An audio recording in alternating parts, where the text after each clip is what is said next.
I have lived long enough to know that the most dangerous wounds are the ones you never saw coming, delivered by hands you had held since childhood.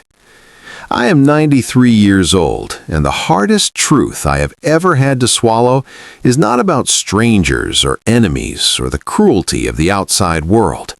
It is about the people who sat beside me at the dinner table for decades, who called me by name, who knew exactly where I was most vulnerable, and who used that knowledge in ways I still struggle to fully describe.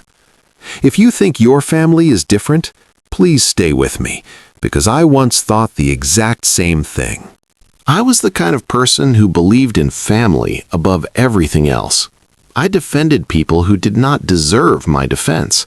I made excuses for behavior that, had it come from anyone outside my family, I would have walked away from without a second thought. I told myself that family was complicated, that love meant accepting the difficult parts, that loyalty required you to absorb certain pains without complaint.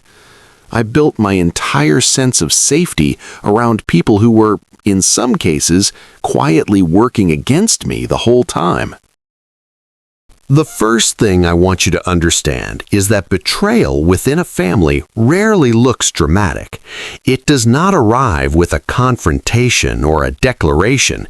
It moves slowly, almost invisibly, in small decisions made without you, in conversations you were never meant to hear, in a gradual shifting of allegiances that you only fully see in hindsight. By the time I recognized what had been happening around me, years had already passed and the damage was already done. That is what makes it so particularly difficult to process. The second truth is about the way families use shared history as a weapon. When someone has known you since you were young, they carry a version of you that is frozen in time. They remember every mistake you ever made, every moment of weakness, every fear you ever confessed during a vulnerable conversation. And when conflict arises, that history does not stay safely in the past. It gets pulled forward and used to redefine who you are in the present. I have had my own words from 30 years prior twisted and presented back to me as evidence of character flaws I had long since outgrown. The third warning is about money. If there is one area where family loyalty tends to dissolve the fastest, it is finances. I have watched warm and affectionate family relationships transform almost overnight the moment property, inheritance, or shared assets entered the picture. People who had shown me nothing but kindness for decades suddenly became unrecognizable when resources were involved.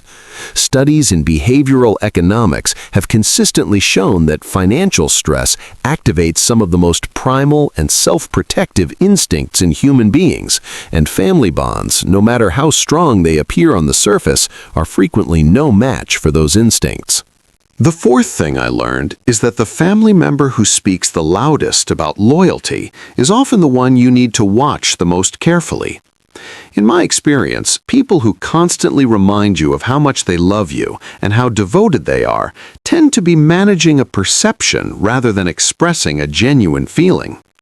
Authentic love does not need constant announcement.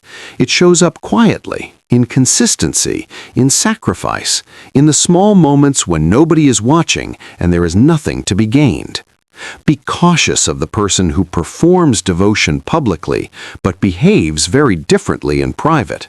The fifth warning is about triangulation, which is the practice of using a third person to communicate, manipulate, or gather information rather than coming to you directly. This was one of the most common patterns I observed within my own family over the years. Rather than addressing a concern honestly, certain family members would go through others, creating confusion, planting seeds of doubt, and managing narratives from a safe distance. It is a deeply effective strategy because it is so difficult to confront. By the time you understand what has been happening, the damage to your relationships is already significant. Psychologists who specialize in family systems have written extensively about the way dysfunction passes from one generation to the next, not through dramatic events, but through normalized patterns of behavior. Children observe how conflict is handled, how emotions are expressed or suppressed, how power is distributed within the family structure, and they carry those patterns into their adult lives without ever consciously choosing to do so. This means that sometimes the betrayal you experience is not entirely intentional. It is inherited behavior repeating itself through people who never learned any other way.